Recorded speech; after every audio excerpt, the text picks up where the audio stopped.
The Captain America franchise has been one of Marvel's most standout series. Captain America the First Avenger was a period piece on World War II and Cap's struggle against the Red Skull, and Captain America Winter Soldier was an excellent Cold War-esque spy thriller in which we saw our hero fight against a long-lost friend. Now, we see him do battle, not against the Chitauri, Loki, or Ultron, but against his own comrades due to conflicting ideals. Is this the best Cap movie or even Marvel movie to date? Well, let's get into it and go over a basic plot synopsis, the good and the bad. Also, this is a spoiler-free review, assuming you've seen the advertising for this film, which you most undoubtedly did. Unless you're some sort of crazy person who shuts their eyes and covers their ears, even when a trailer for a Marvel movie shows up before Batman vs. Superman. But I digress. Here we go.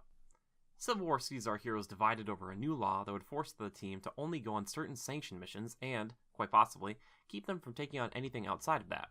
Due in part to a guilty conscience of collateral damage, Tony Stark, aka Iron Man, is all for the bill, stating that the Avengers need to be put in check so that they don't cause further catastrophes down the line.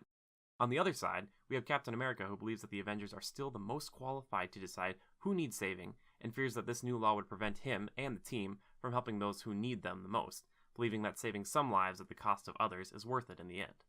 Both sides make compelling arguments, and you can see merit in both teams. Tensions come to a head when a bomb goes off during the ratification of the bill, which is believed to be detonated by none other than Cap's childhood friend, Bucky Barnes / the Winter Soldier. Captain America's loyalty to his friend and his apprehension to sign a new bill cause party lines to be drawn, splitting our new Avengers right down the middle. Let's start with all the good stuff, and there is a ton of it. This movie does an excellent job of including so many heroes and a somewhat thought-provoking plot without feeling bloated or overstuffed in any way. Another point to the movie's credit is that it still does a good job of representing Captain America, whereas his point of view could have easily been lost in the shuffle.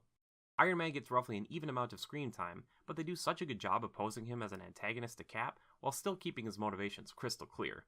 Every hero gets a chance to shine, regardless of which side you're rooting for. The fight scenes that were so good from Captain America Winter Soldier return, and they are cranked way up. There is a visceral feel to these fights that we don't get in most other Marvel films, and it's so good to see what Cap is really capable of when he gets serious. All the actors do a great job, with Chris Evans and Robert Downey Jr. returning to the roles that they seem born to play. The real question remains for the two newest additions, how are Black Panther and Spider-Man? I'm happy to say that both are wonderful. Black Panther is just a cool character to look at and watch face off against these heroes, and Spider-Man is nearly a perfect match to his comic book counterpart.